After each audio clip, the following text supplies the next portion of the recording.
शब्दार्थ। अच्छा, स्कंद 3 अध्याय 3 वृंदावन से बाहर भगवान की लीलाएं। श्लोक संख्या 23। दैवाधीनेषु कामेषु दैवाधीनः स्वयं पुमान् को विश्रम्भेत योगेन योगेश्वरम अनुव्रतः। शब्दार्थ, अनुवाद, भावार्थ। इस डिवाइन ग्रेस ऋषि भक्ति वेदांत स्वामी शिला प्रभुपाद जी के द्वारा शिला प्रभुपाद की जय। दैव अलौकिक, अधीनेषु नियंत्रित होकर, कामेषु इंद्रिय भोग विलास में, दैव अधीनः अलौकिक शक्ति द्वारा नियंत्रित, स्वयं अपने आप, पुमान जीव, कह जो भी, विश्रम्भेत श्रद्धा रख सकता हो, योगेन भक्ति से, योगेश्वरम भगवान में, अनुव्रतः सेवा करते हुए। अनुवाद। प्रत्येक जीव अलौकिक शक्ति द्वारा नियंत्रित होता है और इस तरह उसका नियंत्रण इंद्रिय भोग भी उसी अलौकिक शक्ति के नियंत्रण में रहता है। इसलिए कृष्ण के दिव्य इंद्रिय कार्यकलापों में वही अपनी श्रद्धा टिका सकता है जो भक्तिमय सेवा करके भगवान का भक्त बन चुका है। तात्पर्य, जैसा कि भगवत गीता में कहा गया है, भगवान के दिव्य जन्म तथा कर्मों को कोई नहीं समझ सकता है। इसी तथ्य की यहाँ पर पुष्टि हुई है। भगवान की भक्ति द्वारा प्रबुद्ध व्यक्ति ही भगवान के कार्यों तथा अलौकिक शक्ति द्वारा नियंत्रित अन्य लोगों के कार्यों के अंतर को समझ सकता है। इस भौतिक ब्रह्मांड में दृष्टिगत समस्त पशुओं, मनुष्यों तथा देवताओं का इंद्रिय भोग विलास एक अलौकिक शक्ति द्वारा नियंत्रित होता है जो प्रकृति या देवी माया कहलाती है। कोई भी व्यक्ति इंद्रिय भोग विलास प्राप्त करने में स्वतंत्र नहीं है और इस जगत में हर व्यक्ति इंद्रिय भोग विलास के पीछे पड़ा रहता है। ऐसे लोग जो स्वयं ही अलौकिक शक्ति के नियंत्रण में होते हैं, इस पर विश्वास नहीं कर सकते कि इंद्रिय भोग विलास के मामले में भगवान कृष्ण अपने से परे किसी अन्य नियंत्रण के अधीन नहीं होते। वे यह समझ ही नहीं पाते कि भगवान की इंद्रियां दिव्य है। ब्रह्म संहिता में भगवान की इंद्रियों को सर्वशक्तिमान बतलाया गया है, अर्थात वे किसी एक इंद्रिय से अन्य इंद्रिय के कार्य संपन्न कर सकते हैं। जिसका इंद्रिय सीमित है उसे विश्वास ही नहीं होता है कि भगवान अपनी श्रवण की दिव्य शक्ति से भोजन कर सकते हैं और मात्र देखने से संभोग कर सकते हैं। नियंत्रित जीव अपने बुद्ध जीवन में ऐसे इंद्रिय कार्यों से विषय में स्वप्न तक नहीं देख सकता, किंतु भक्तियों के कार्यों से वह यह समझ सकता है कि भगवान तथा उनके कार्य सदैव दिव्य है। जैसा कि भगवत गीता श्लोक 18 अध्याय श्लोक संख्या 95 में भगवान कहते हैं, भक्त्या माम अभिजानामि यावन यस्वास्मि तत्वतः। यदि कोई व्यक्ति भगवान का शुद्ध भक्त नहीं है तो वो भगवान के कार्यों के एक अंश को भी नहीं जान सकता है। ओम अज्ञानतिमिरान्धस्य ज्ञानाञ्जनशलाकया चक्षुरुन्मिलितं येन तस्मै श्री गुरुवे नमः। नमो विष्णुपादाय कृष्णपृष्ठाय भूतले श्रीमद्भक्ति विकास स्वामीति नामिनि। नमो विष्णुपादाय कृष्णपृष्ठाय भूतले श्रीमद्भक्ति वेदांत स्वामिनीति नामिनि। नमस्ते सारस्वते देवे गौरवाणी प्रचारिणी निर्विशेष शून्यवादी पाश्चात्य देशतारिणी। श्री कृष्ण चैतन्य प्रभु नित्यानंद श्री अद्वैत गदाधर श्रीवासादि गौर भक्त वृंद। हरे कृष्णा कृष्णा कृष्णा हरे हरे, हरे राम राम राम हरे हरे। तो इस श्लोक से माध्यम से भगवान ने, जैसे आगे के श्लोक संख्या में हम देख रहे हैं कि ऐसा बताया है कि भगवान अनेक वर्ष तक गृहस्थ जीवन में लगे रहे और आगे भी भगवान की भगवान के कार्यकलापों के बारे में इस श्लोक में बताया है। तो यहाँ पे ये बहुत ही अच्छी तरह से ये श्लोक संख्या से हम जान पाते हैं कि भगवान का जो गृहस्थ जीवन है वो इंद्रिय तृप्ति के लिए नहीं है। जैसे इसमें बताया है कि हर एक जीव एक अलौकिक शक्ति द्वारा नियंत्रित रहता है, लेकिन भगवान नहीं है। जैसे वो जीव को ऐसा लगता है कि मैं जिस तरह से जी रहा हूँ इस तरह से भगवान भी जीते हैं और भगवान भी ऐसे होते होंगे। तो माया के प्रभाव से वो भगवान को और भगवान के कार्यकलापों को एक सामान्य अपने तरह से जो खुद का जीवन है ऐसा वो मान लेता है। तो यहाँ पे जैसे हम प्राय देखते हैं कि जब भी हम किसी से चर्चा करते हैं तो लोग ऐसा ही बताते हैं कि भगवान ने जन्म लिया, उनका पहला वही होता है कि लेकिन उनको पता नहीं कि भगवान अजन्मा है। तो उससे ही उनकी माया उनका जो मन है वो भ्रमित कर देती है कि भगवान ने तो जन्म लिया है, फिर भगवान ने युद्ध करवाया। जैसे अगर भगवान सही में भगवान होते तो युद्ध क्यों कराते हैं, किसी की हिंसा क्यों कराते, ऐसा उनका मनगढ़ंत विचार है। उन्होंने भगवान के जो कार्यकलाप है वो दिव्य है उसके बारे में उन्होंने समझा ही नहीं है, क्योंकि वो भक्ति योग में नहीं है। तो अपनी तर्क वितर्क से वो भगवान को जानना चाहते हैं, इसलिए ऐसे श्लोक से हम जान पाते हैं। जैसे भागवतम में और भगवत गीता में भी ऐसे श्लोक यहाँ पे बताया कि भक्ता माम अभी जानामि यावन यश्वास्मि तत्वतः। तो भगवान को अगर तत्व से जानना है तो उनकी भक्ति करना पड़ेगा। बहुत ही सर मीन ये बात एकदम से समझ सकते हैं। जैसे हम मुझे किसी के बारे में डिटेल में जानना है, कोई विषय है या कोई व्यक्ति है, तो उसके बारे में अध्ययन करना पड़ेगा। ऐसा नहीं कि मैं बाहर से कोई रास्ते पे चल रहा है कोई व्यक्ति तो उसके बारे में सब कुछ जान जाऊंगा, या तो कोई भी विषय है तो उसके नाम मात्र से मैं वो विषय में विद्वान हो जाऊंगा। जैसे हम कोई पढ़ाई करते हैं मेडिसिन में या इंजीनियरिंग में या कोई भी विषय है, संगीत है, तो उसके बारे में अध्ययन करके ही हमको समझ आ सकता है। तो भगवान के बारे में भी हमको अध्ययन करना है, और वो भगवान के बारे में अध्ययन करना, सुनना, वो भगवान की सेवा है। तो भगवान का श्रवण करने से हम समझ पाएंगे कि भगवान ये भगवत गीता और भागवतम जो भगवान की वाणी है, भगवान उसके माध्यम से हमको बताते हैं कि जो भगवान का जीवन है और सामान्य जीव का जीवन है उसमें अंतर है। जैसे यहाँ पे बताया है कि अगर भोग विलास भी करना है तो हम माया के अधीन ही कर सकते हैं, ऐसा नहीं कि हमारी शक्ति से हम भोग विलास कर सकते हैं। जैसे भगवत गीता में श्लोक है देवी ऐशा गुणमयी मम माया दुरत्वया। तो भगवान की जो 3 गुणों से बनी माया है उसे लांघना कोई जीव के लिए पॉसिबल नहीं है। सो जो भगवान की शरण में आता है वही भगवान की माया शक्ति को समझ पाता है कि ये माया कैसे कार्य कर रही है, और वो फिर डिस्क्रिमिनेशन कर सकता है या सोच सकता है कि काफी अलग जीव है वो कौन से स्तर पे जी रहे हैं। तब तक ये पता नहीं चलेगा कि तब तक तो यही लगेगा कि जो मैं कर रहा हूँ वो सही है, या तो मुझे क्यों जरूरत है भगवान की सेवा करने का, यही मेन क्वेश्चन होगा, यही सवाल होगा। तो हमको ये समझना है कि भगवान की भक्ति द्वारा प्रबुद्ध व्यक्ति भगवान के कार्य तथा अलौकिक शक्ति द्वारा नियंत्रित अन्य लोगों के कार्य के अंतर को समझ सकता है। जैसे ये भौतिक जीवन में सामान्य जीव से लेके ब्रह्मा जी तक जो भी जीव है वो भगवान की शक्ति के अधीन है, और उनको मीन जो भी कुछ करना है, कुछ भी कार्य करना है वो भगवान की शक्ति के बिना नहीं होता है। हालांकि भगवान जो है वो स्वतंत्र है, स्वराट है, वो स्वतंत्र है।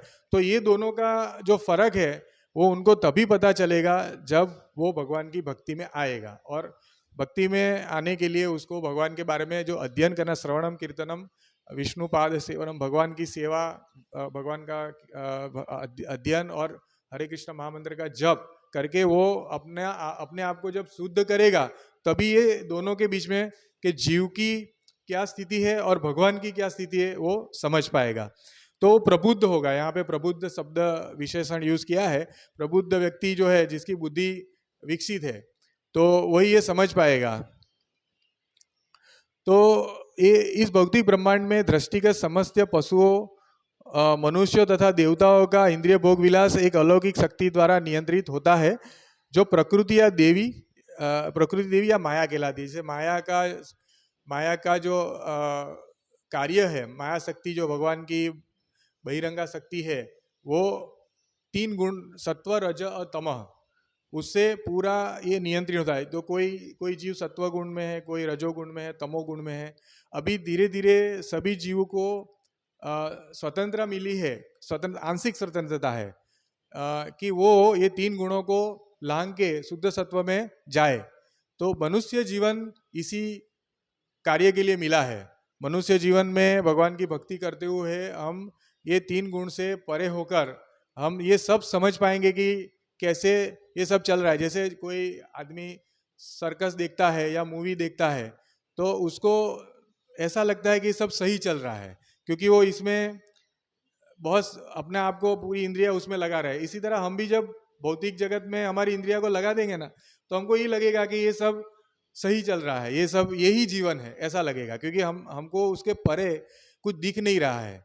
जैसे सर्कस में देखते हैं कि वो पूरा आवृत कर देते हैं हमारी इंद्रियों को, और हमको ऐसा लगता है कि जो चल रहा है वो सही में जादू हो रहा है, सर्कस हो रहा है या जादू हो रहा है, जो भी है। तो उसी तरह हमारा स्थिति ये है। इसलिए हमारी इंद्रियों को हमको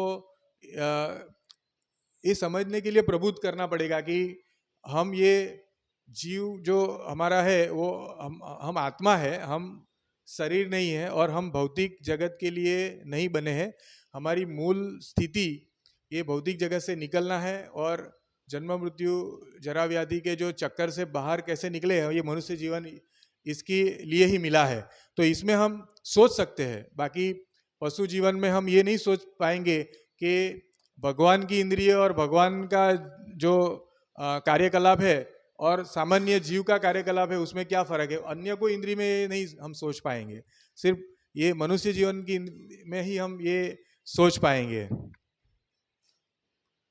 तो ज़्यादातर हम देखते हैं कि जगत में हर व्यक्ति इंद्रिय भोग विलास के पीछे पड़ा है, और ऐसे लोग जो स्वयं ही अलौकिक शक्ति के नियंत्रण में होते हैं, इस पर विश्वास नहीं कर सकते कि इंद्रिय भोग विलास के मामले में भगवान कृष्ण अपने से भी किसी अन्य नियंत्रण के अधीन नहीं होते।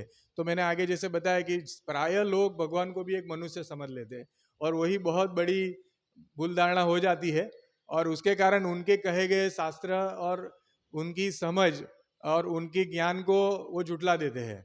उनको ऐसा लगता है कि वो भी एक मनुष्य है। या तो ऐसे तर्क मायावादी करते हैं कि जो श्री कृष्ण है उसके हृदय में परमात्मा आए और ये भगवत गीता उन्होंने बताई, तो भगवान तो जो भगवान जो है वो अजन्मा है, कृष्ण भगवान नहीं है, ऐसा बताते हैं। तो बहुत सूक्ष्म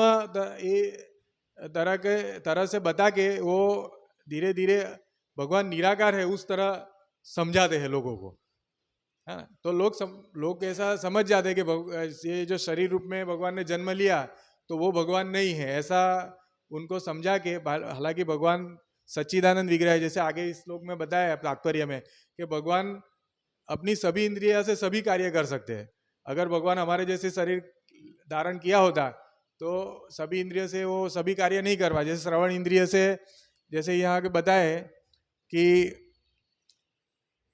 वे किसी इंद्रिय से अन्य इंद्रिय के कार्य संपन्न कर सकते हैं। जिसका इंद्रिय सीमित है उसे ये विश्वास ही नहीं होगा कि भगवान श्रवण की इंद्रिय से भोजन भी कर सकते हैं, और मात्र देखने से वो संभोग भी कर सकते हैं। जैसे उन्होंने पृथ्वी देवी, भूमि देवी को जीव, ब्रह्मांड में जीव उत्पन्न करने के लिए आँख से दृष्टि की, तो पूरी सृष्टि हो गई। ये हम जो भी देख रहे हैं 84 लाख योनियाँ, तो भगवान के सिर्फ दृष्टि मात्र से ये सब उत्पन्न हुआ है। तो ये बहुत समझने की बात। जो लोग ऐसा बोलते हैं कि हमारा शरीर और भगवान का शरीर एक तरह से है, भगवान के कार्य और मनुष्य के कार्य एक तरह से है, तो इनको ये हमको तर्क देना चाहिए कि भगवान अपनी इंद्रिय से कोई भी कार्य कर सकते, हम ऐसा नहीं कर सकते। हम अपने श्रवण इंद्रिय से भोजन नहीं ले सकते हैं। तो जैसे हम देखते हैं भगवान को हम भोग दे रहा है तो भगवान दृष्टि से वो खा लेते हैं, भगवान देख के वो भोग ग्रहण करते हैं। तो जो जीव इंद्रिय के नियंत्रण में है वो ये समझ नहीं पाएंगे। तो उनको पहले तो ये कार्य या तो ये श्रम करना पड़ेगा कि अपने इंद्रिय से वो परे कैसे उठे, भौतिक इंद्रिय के जो जाल से वो कैसे पहले निकले, उसके बाद ही ये सब समझ आएगा, है ना। जैसे भगवान बोलते हैं कि ददामी बुद्धि योगम तम, हमारा बुद्धि विकसित होना चाहिए, और भगवान के बारे में समझने के लिए और वो बुद्धि पाने के लिए हमको हमारा जो चेतना रूपी दर्पण है, क्योंकि हमारी चेतना बहुत ही मलिन हो चुकी है, सालों से, करोड़ों सालों से हम लोग बहिर्मुख हो गए हैं, और हम हर एक योनि में इंद्रिय तृप्ति का ही कार्य करते हैं, कोई भी योनि हो। तो इसकी वजह से हमको भी ऐसा ही लगता है कि भगवान भी अपनी इंद्रियों को ऐसा ही यूज करते हैं, ऐसा ही प्रयोग करते हैं। तो ये समझने के लिए, और ये बहुत बड़ी चेतना है, बहुत मीन चेतना का बहुत उच्च स्तर है, कि जब हम समझेंगे कि भगवान के कार्यकलाप दिव्य है, ऐसा समझने मात्र से हमारा साक्षात्कार हो जाएगा, आत्म साक्षात्कार हो जाएगा। जैसे अध्याय 9 श्लोक संख्या 11 में प्रभुपाद जी ने उसका तात्पर्य दिया है। 23 नवंबर 1966 न्यूयॉर्क में, कि अवजानन्ति मामुमुडा मानुषीम तनुम आश्रितः परम भवान अजन्म मम बुद्ध महेश्वरम। जब मैं मानव रूप में अवतरित होता हूँ तो मूर्ख मेरा उपहास करते हैं, वो हंसते हैं भगवान पे कि, और वे मेरे दिव्य स्वरूप को तथा सभी प्राणियों पर मेरे सर्वोच्च प्रभुत्व को नहीं जानते। जैसे यहाँ पे बोला अलौकिक शक्ति के बिना हम कुछ नहीं कर सकते, भोग भी करना है तो भी वो अलौकिक शक्ति जो भगवान की, जहाँ ये भी यहाँ पे पुष्टि हो गई है कि सभी प्राणियों पर मेरे सर्वोच्च प्रभुत्व को वो नहीं जान पाते, वो अलौकिक शक्ति को नहीं जान पाते जो भगवान का प्रभुत्व है। इसलिए भगवान कृष्ण कहते हैं कि मूढ़ का अर्थ है, प्रभुपाद जी बताते हैं, मूढ़ का अर्थ है मूर्ख, बिल्कुल पशु जैसा या पशु से भी कम। गधा उसे मूढ़ कहा जाता है, इसलिए अवजानन्ति का अर्थ है उपवास करना, मेरा उपवास करना। जो व्यक्ति ईश्वर में विश्वास नहीं करता है वह तो पागल है या मूर्ख है। कोई भी व्यक्ति जो ईश्वर में विश्वास नहीं करता, ऐसा कोई कारण नहीं है कि हम ईश्वर में विश्वास न कर सके, इसके लिए हर कारण है। तो मान लो अगर तुम कहते हो कि भगवान को नहीं मानता, लेकिन तुम्हें यह कहने के लिए शक्ति भी कौन दे रहा है?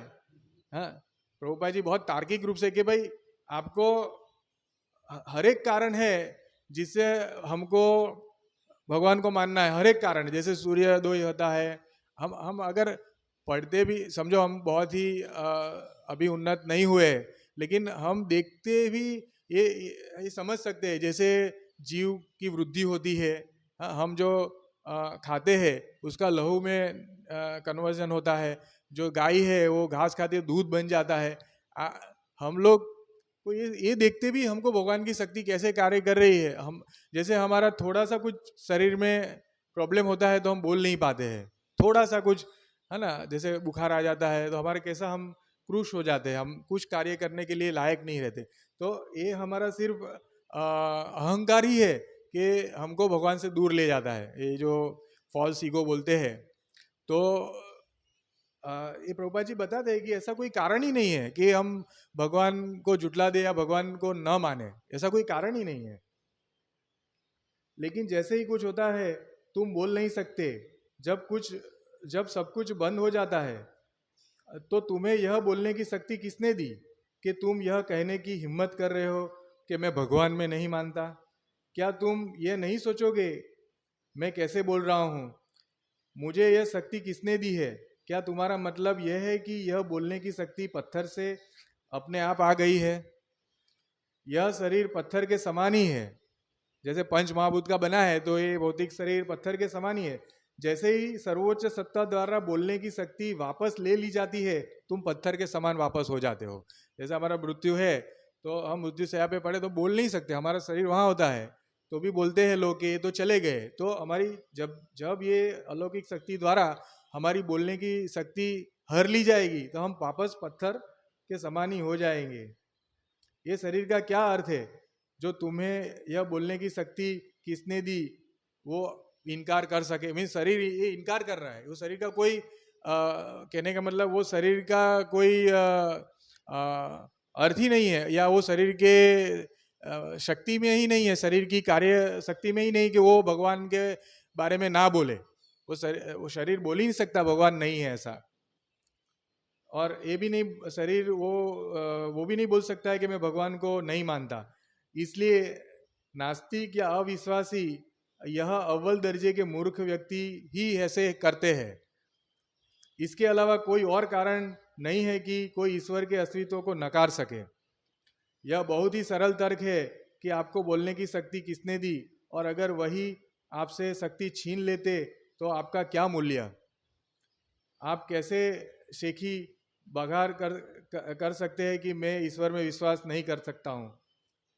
बोलने की यही शक्ति इस बात का प्रमाण है कि कोई सबसे बड़ा अधिकारी है जो आपको ये सब कुछ देता है। तो ये हमको समझना चाहिए कि हमको कौन सब दे रहा है ना। तो उससे ही हमारा श्रद्धा जागृत होगा। जैसे इसमें एक सब बताया है कि विश्रम भेद श्रद्धा रखना। तो जीव को ये सब देख के भगवान में श्रद्धान्वित होना है, और धीरे धीरे फिर श्रद्धा से भक्ति करते हुए भाव तक पहुंच सकते हैं। तो और अपना जीवन को पूर्णता प्रदान कर सकते हैं, मनुष्य जीवन को पूर्ण कर सकते हैं। तो बहुत सरलता से हम ये समझ सकते हैं। अगर हम अपना अहंकार बाजू पे रख दे और शांति से सोचे, तो ये सब कोई एक अलौकिक शक्ति से नियंत्रित है। और अलौकिक शक्ति कौन है ना, भगवान बताते हैं कि 3 गुणों की माया में ही मेरे नियंत्रण में कार्य करती। तो उससे हम धीरे धीरे धीरे आगे बढ़ते हुए हम भगवान के कार्यकलापों को जान सकते हैं। ये जो ऐसे बताया है कि कोई व्यक्ति भगवान का शुद्ध भक्त नहीं है तो वह भगवान के कार्यों के एक अंश को भी नहीं जान सकता है। तो उसके विपरीत ये भी बताया है प्रभुपाद जी ने कंक्लूजन में कि अगर कोई भगवान का भक्त नहीं बनता है ना, तो भगवान के बारे में एक अंश भी नहीं जान सकता है। भगवान अपनी जो गतिविधियां हैं, उनकी शक्तियां हैं, उससे उसको आवृत कर देते हैं वो जीव को। और वो जीव फिर वो करोड़ों साल तक वो उसका जन्म मृत्यु चलता रहता है और वो कभी भी मुक्ति की अवस्था में नहीं आता है। तो इस तरह से पूरा ये विज्ञान है। जैसे हम पढ़ते हैं सब विज्ञान, तो ये जीव का कैसे हम उद्धार कर सके उसका विज्ञान है। और बहुत सरल विधि है, इसमें कुछ छोड़ने की आवश्यकता नहीं है।